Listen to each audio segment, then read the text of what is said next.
दोस्तों नमस्कार, सत श्री अकाल, आदाब। मैं जसविंदर धनी लाइव चैनल में आप सभी का एक बार फिर से स्वागत करता हूं। तो दोस्तों, आज JSD Pro टेक्निकल हेल्प में मैं एक बहुत ही इंटरेस्टिंग टॉपिक लेके आया हूं। आप मेरे टेबल पे देख रहे होंगे, आपको बहुत सारी चीजें दिख रही हैं। इससे पहले मैंने एक वीडियो बनाई थी शॉटगन माइक के ऊपर, ऑन कैमरा माइक। ठीक है, तो जैसे आप देख रहे हैं मेरे सामने एक ऑन कैमरा माइक है और मैंने यहां पर जो है उसका कंपनी का नाम जो है मैंने छुपा दिया है। मैं आपको यह बताना चाहता हूं, इससे पहले भी मैंने जो कॉलर माइक है उसके अंदर का स्ट्रक्चर क्या होता है, उसमें किस प्रकार का माइक्रोफोन कैप्सूल यूज किया जाता है, उसके बारे में मैंने आपको बताया था। तो आज इस प्रकार के माइक के बारे में आपको मैं पूरा डिटेल में बताऊंगा। इसको किस प्रकार से स्मार्टफोन में यूज करना है, किस प्रकार से कैमरे के लिए यूज करना है और इसका इंटरनल स्ट्रक्चर क्या है। देखिए दोस्तों, आप माइक लेते हैं, आप यूज करते हैं, लेकिन उसके माइक के अंदर का स्ट्रक्चर क्या होता है, किस प्रकार के स्पेयर्स यूज किए जाते हैं, ये शायद आपको मालूम नहीं होगा जो है, और मालूम होना मुश्किल होता है क्योंकि आपको किसी भी चीज को खोलना, उतनी रिस्क लेना और उसको खराब भी हो सकता है उसमें जो है। तो मैं कोशिश ये कर रहा हूं कि ज्यादा से ज्यादा इक्विपमेंट आपको उसका अनबॉक्सिंग, उसकी रिव्यू, उसके साथ साथ में उसका इंटरनल स्ट्रक्चर भी आपको बताऊं। तो दोस्तों, हम जो है शुरू करते हैं। ये माइक, पहले मैं इसका जो है आपको बताता हूं। जिस समय आप माइक मार्केट से खरीदते हैं, ऑलमोस्ट अलग अलग कंपनियों के माइक इस प्रकार के जो होते हैं वो उनका स्ट्रक्चर सेम होता है, थोड़ा बहुत फर्क होता है उसमें। तो देखिए, मैं यहां पर ये जो है इसका मैंने जो है बॉक्स खोला। बॉक्स खोलने के बाद में अंदर देखिए मुझे जो है माइक मिला है, उसके साथ में फर मिली है और ये यहाँ पर माइक है जो निकल सकता है। तो ऑलरेडी इसमें जो लगाया हुआ है वो फर का काम नॉइज रिडक्शन का होता है और उसके साथ में आपको शॉक माउंट दिया गया है जिसमें इस माइक को जो है इस प्रकार से लगाया जाता है और लगाने के बाद में इसे जो है आप अपने स्मार्टफोन में, जहां DSLR में कहीं भी यूज कर सकते हैं। और उसके बाद में इसमें आपको जो है पाउच दिया हुआ है, बैग दिया हुआ है रेक्सिन का, और उसके अलावा 2 केबल्स दी गई हैं। तो ये दोनों केबल्स मैं यहां पर रखता हूं। तो दोस्तों, अब देखना यह है कि ये देखिए यहां पर ये माइक है। अगर आप, सबसे पहले मैं माइक को यूज कैसे करना है उसको बताता हूं और उसके बाद में धीरे धीरे हम आगे जाके इसके इंटरनल स्ट्रक्चर के बारे में काफी डिटेल में इस पे बात करेंगे। देखिए, ये माइक है। अगर आपको इसको स्मार्टफोन में लगाना है तो स्मार्टफोन में यहां पर देखिए, अगर इस प्रकार का ट्राइपॉड आप लगाते हैं, जो बड़ा ट्राइपॉड लगाते हैं, किसी भी प्रकार के होल्डर में इसको लगा के, जहां तो आपको एक साइड प्लेट इस प्रकार की लेनी पड़ेगी, जहां फिर आपके होल्डर के ऊपर हॉट शू, इस प्रकार के होल्डर भी मिलते हैं जिसके ऊपर हॉट शू बना होता है और डायरेक्ट जो है वहां पर जो है आप शॉक माउंट को माइक के साथ में अटैच कर सकते हैं। और ये जितनी चीजें हैं ये सब आपको जो है जो भी मैं अपने वीडियोस में बताता हूं, अमेजन के ऊपर JSD Pro में अगर आप जाएंगे आपको मिल जाएगी।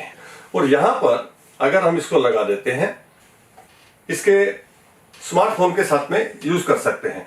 जो केबल जो है स्मार्टफोन के लिए दी गई है वो है TRRS केबल। उसमें आपको दोनों केबल्स में आपको अलग से मालूम पड़ जाएगा। इसमें आपको 3 कट हैं, तो ये TRRS केबल है। ये वाली केबल को आपको अपने यहां पर जो है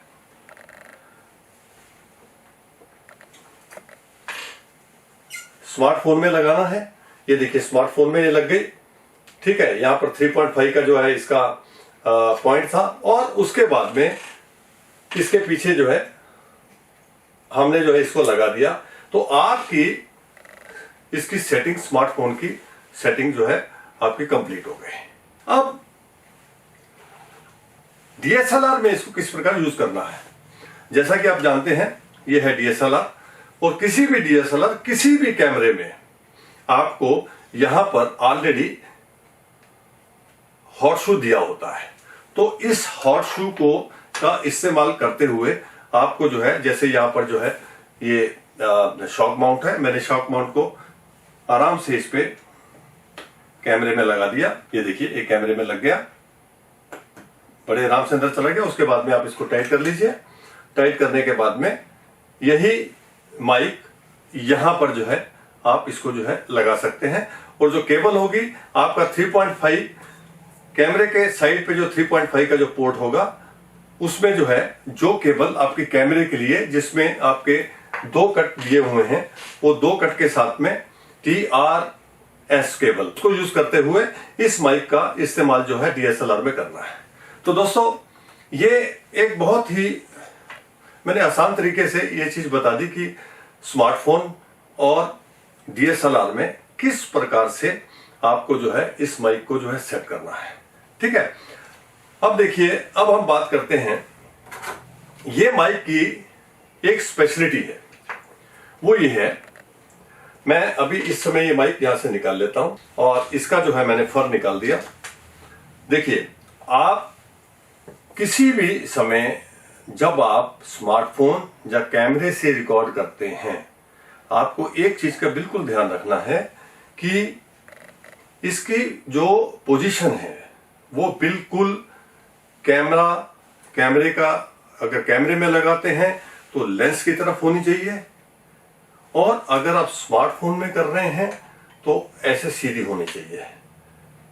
मैं इसलिए बता रहा हूं कि कभी कभी क्या होता है कि अगर किसी के पास हॉट शू नहीं है और किसी आइडिया के साथ में वो जो है इस प्रकार से अगर माइक लगा लेता है तो माइक पूरी तरह से काम नहीं करेगा। अब मैं ये बताता हूं कि ये माइक की जो वर्किंग किस प्रकार से होती है। देखिए, इस माइक को कार्डियर्ड माइक बोला जाता है। कार्डियर्ड, आपने जब वर्ड सुनते हैं तो आपको सुना सुना लगता है, जैसे कार्डियोलॉजी है, मतलब हार्ट से रिलेटेड। तो इसका मतलब यही है, कार्डियर्ड का मतलब इसकी जो रेंज है वो इस प्रकार का आकार बनाती है। अब ये देखिए, यहां पर मैं आपको बताता हूं, आप ध्यान से देखिए कि वॉइस सामने से आती है, ठीक है, और इसका जो साउंड का जो रेंज का स्ट्रक्चर बनता है इस प्रकार से बनता है। देखिए, ये और ये, यानी कि हार्ट शेप, इसलिए इसको कार्डियर्ड माइक बोलते हैं। यानी कि इसमें ज्यादा जो साउंड है, ज्यादा वॉइस सामने से आएगी और साइडों से बहुत कम वॉइस जो है इसमें जाएगी जो है। ठीक है, तो फिर से मैं आपको बताता हूं, ये शेप है, देखिए, इसमें जो साउंड इस प्रकार से, ये साउंड का दायरा है इसका, ये इस प्रकार से है। ठीक है, तो मेन साउंड आपकी सामने से ही इस माइक में जाएगी। और अब हम लोग बात करते हैं कि इसमें और अपना ये जो कॉलर माइक है इसमें क्या डिफरेंस है। तो दोस्तों, मेरे पास यहां पर कॉलर माइक भी है। तो मैंने पिछले कई वीडियो में कॉलर माइक का आपको जो है उसका जो माइक्रोफोन है खोल के दिखाया था। तो अगर आपको कैमरे में दिख रहा हो तो आप देख सकते हैं कि इसका जो कैप्सूल है, ये कैप्सूल होता है -38 dB ±3 dB। ठीक है, और सभी कॉलर माइकों में लगता है। ठीक है, तो ये आप देखिए, इतना सा सारे माइकों में, चाहे वो छोटा माइक हो या जो है कॉलर माइक ज्यादा थोड़ा सा अच्छी रेंज का भी हो, उसमें यही लगा होता है। ठीक है, तो अब बात आती है कि इसमें और हमारा ये जो है कार्डियर्ड माइक है, जहां ऑन कैमरा माइक है, जहां शॉटगन माइक है, उसके अंदर ऐसा क्या स्ट्रक्चर है कि जिससे उसमें वॉइस जा जाती है। तो दोस्तों, उसके लिए मैं आपको पहले बताऊं कि उसके अंदर जो कैप्सूल होता है वो इससे बड़े साइज में होता है, इससे बड़े साइज में होता है। तो मैं यहां पर मैंने क्योंकि वो कैप्सूल निकाला हुआ है तो मैं आपको बता देता हूं। ये देखिए, आप अगर दोनों की सेंसिटिविटी को चेक करना चाहते हैं कि भाई दोनों में आवाज में कितना फर्क होगा, तो आप दोस्तों, आप ये जो साइज है कैप्सूल का, उस साइज को आप देख सकते हैं। उस साइज को देखने के बाद में आपको ये मालूम पड़ सकता है कि इसकी वॉइस सेंसिटिविटी में कितना फर्क होगा। ठीक है, तो अब देखिए इसमें ये बात क्लियर हो गई कि इसे स्मार्टफोन में, डीएसएलआर में यूज किया जा सकता है और इसको लगाते समय एकदम इसका मुंह जो है इसका सामने रखना है, और चाहे वो स्मार्टफोन में हो चाहे डीएसएलआर में हो, क्योंकि मेन वॉइस आपकी सामने से आएगी और साइडों से जो है हल्की हल्की वॉइस कैच होगी जो है।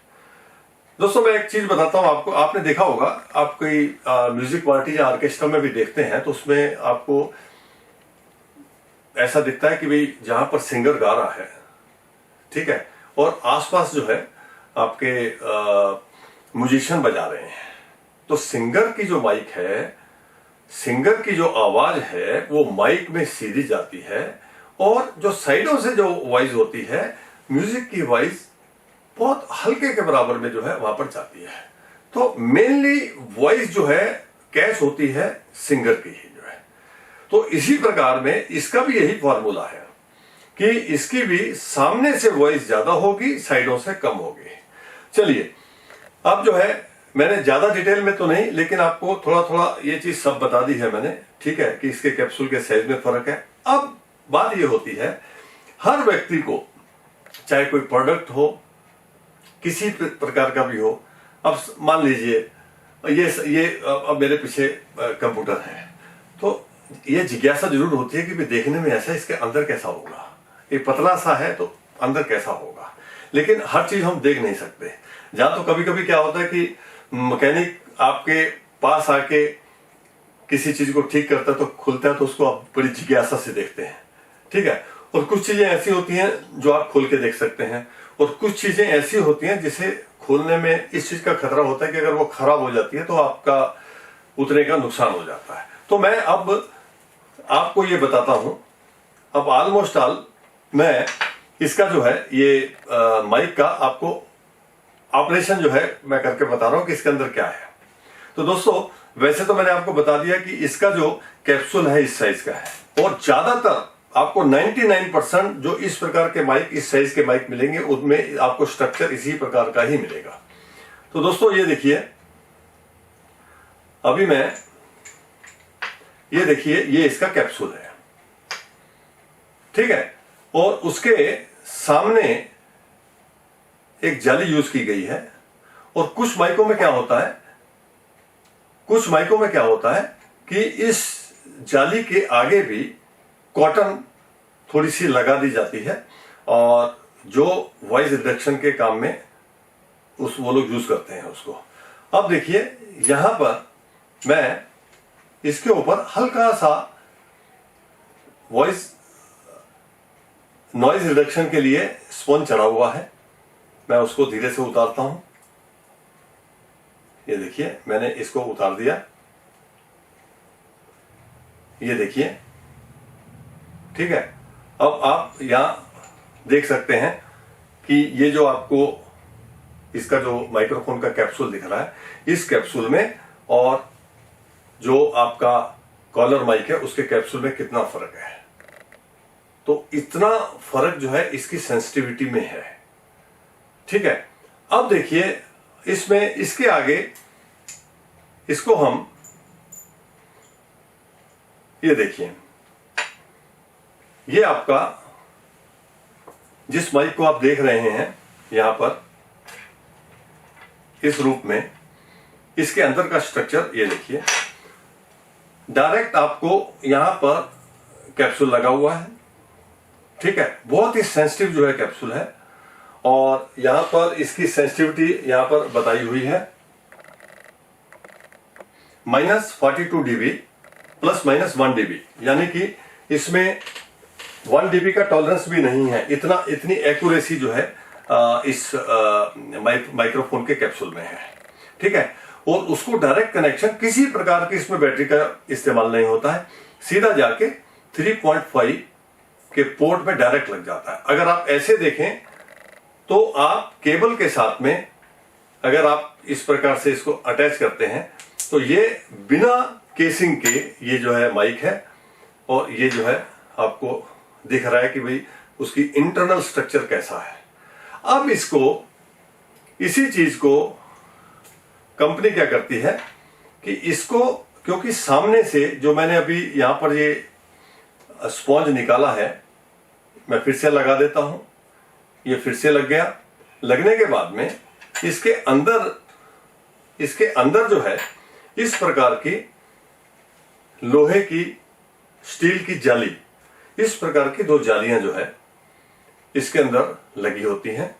और ये जाली इस प्रकार से अंदर लगी होती है ताकि जो साइडों से जो आवाज है वो आवाज डायरेक्ट माइक में ना जाके इसको टच होके, ठीक है, उसका नॉइज रिडक्शन होके इस कैप्सूल तक पहुंचे जो है। तो आप ये देखिए, ये इसकी बनावट है। मैंने इसको फिर से इसमें डाल दिया।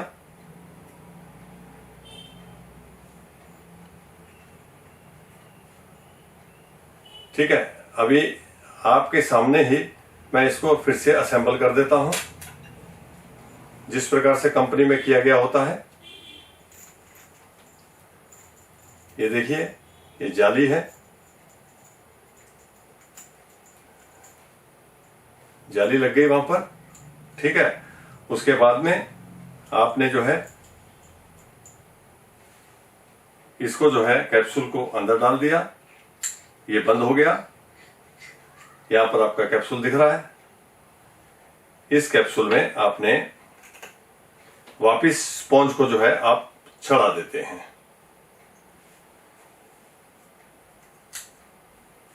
और ऊपर से इसको अब बंद कर दिया गया। तो दोस्तों, ये माइक आपका रेडी है। ये देखिए, ये आराम से नहीं खुलता है।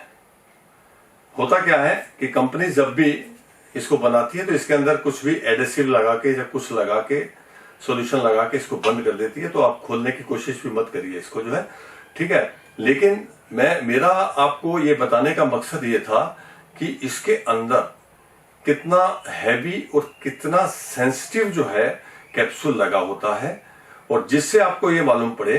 कभी कभी आपको लगता है कि जो काम हम कॉलर माइक से कर सकते हैं, ठीक है, वो कॉलर माइक से ये वाला काम जो है भी हम कर सकेंगे जो है। इस माइक को कॉलर माइक रिप्लेस करता है, ऐसी बात नहीं है। कॉलर माइक का काम कॉलर माइक के लिए और इसका काम इसके साथ में जो है। इस माइक के बारे में आपको एक बहुत क्लियर पिक्चर आपको लग गई होगी, और आप अपने जिस काम के लिए आपको माइक चाहिए उसको ध्यान में रखते हुए आपको ये बहुत इजी हो जाएगा कि मुझे कहां पर कॉलर माइक यूज करना है और कहां पर जो है मुझे ऑन कैमरा माइक यूज करना है। तो दोस्तों, इस वीडियो में आप मेरे साथ में बने रहे, मैं आपका बहुत आभारी हूं। तो अगले किसी वीडियो में मैं फिर से कोई नया टॉपिक लेकर और नया प्रोडक्ट लेकर आपके सामने हाजिर हो जाऊंगा। तब तक के लिए मैं आप सबसे विदा चाहता हूं। धन्यवाद, बहुत बहुत शुक्रिया।